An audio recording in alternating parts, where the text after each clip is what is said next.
Bismillah ar-Rahman ar-Rahim. Our lecture will be about the cerebellum. At first, we will discuss the anatomical and functional parts of the cerebellum and its efferent and efferent pathway. And in the last chapter of this lecture, we will discuss what will happen if there is an abnormality to the function of the cerebellum. Anatomically, the cerebellum is divided into three lobes by two deep fissures, into anterior lobe and posterior lobe and flocculonodular lobe, so that it is three parts. This is from a cross-sectional view. This is the anterior lobe, and this is the primary fissure, and this is the posterior lobe or caudal lobe, and this is the flocculonodular lobe. This is from cross-sectional view.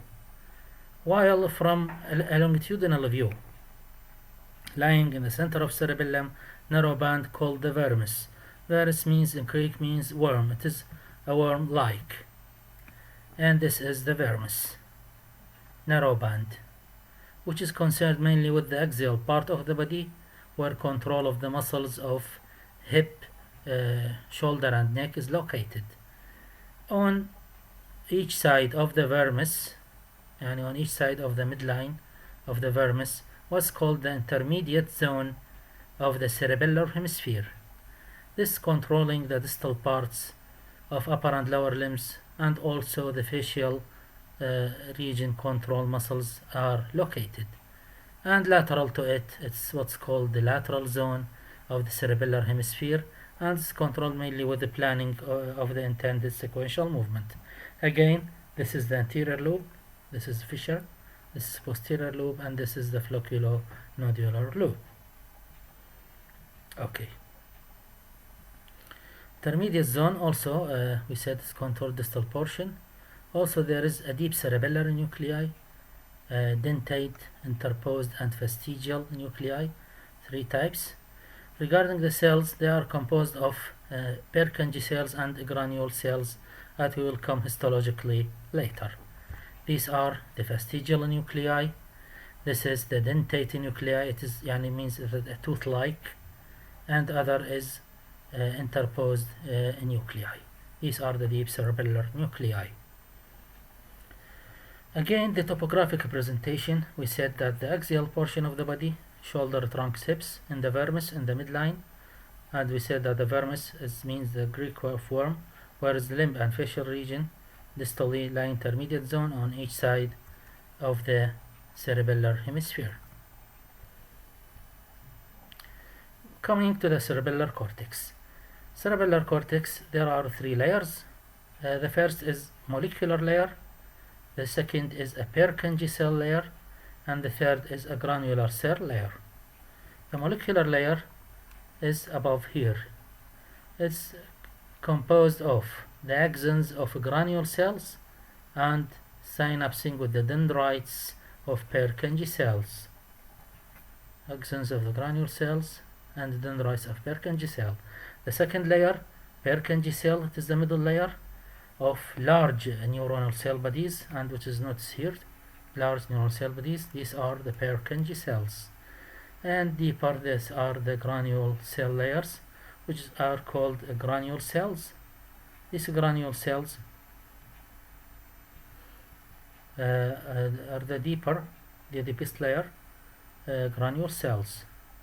Regarding its function, Purkinje cells utilize GABA, so that it's an inhibitory role to the cerebellar nuclei, while the granule cells, intrinsic cell of the cerebellar cortex, they use glutamate as an excitatory neurotransmitter that excite the Purkinje cells via axonal fibers called parallel fibers.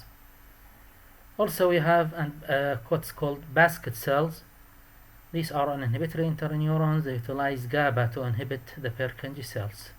And we have two types of fibers: climbing fibers, arising from the olivary nucleus, using glutamate and aspartate to excite the Purkinje and cerebellar nuclei, and mossy fibers that enter the cerebellum, all other axons fibers, cerebellum of the cerebellar nuclei.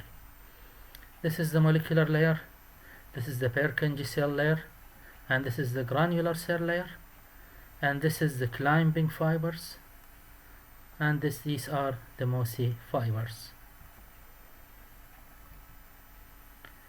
We have afferent and efferent pathways from the brain.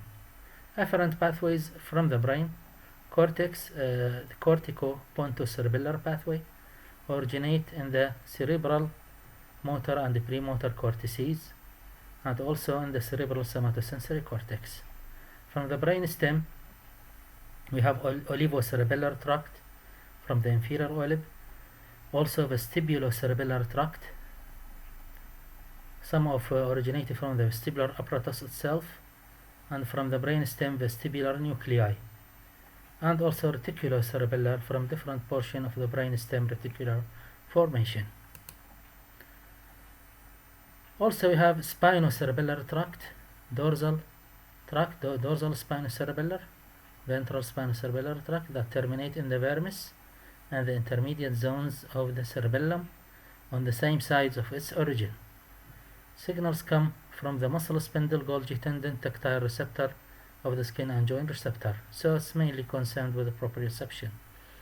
All these signals apprise the cerebellum of the momentary status of muscle contraction, degree of tension on muscle tendon, and position and rates of movement of parts of the body, and forces acting on the surface of the body.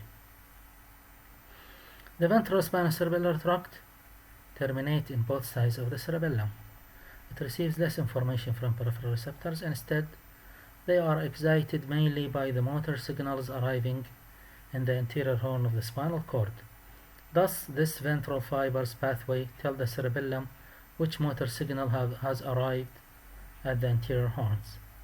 Spinocerebellar pathway can transmit velocities up to 120 per second, which is the most rapid conduction of most pathways of the central nervous system. Coming to the efferent pathway from the cerebellum. Nervous system uses cerebellum to coordinate the motor function at 3 levels. First, the vestibulo cerebellum, and this is mainly the function of the small flocculonodular lobe. We saw it earlier. That's lying behind the posterior lobe in the cross section and the some adjacent portion of the vermis.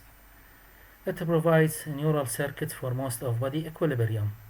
Nearly everything called vestibule is mainly concerned with coordination and equilibrium. It receives vestibular input from both the semicircular canal and from the vestibular nuclei of the brain stem, and send fibers back to the medial and lateral vestibular nuclei.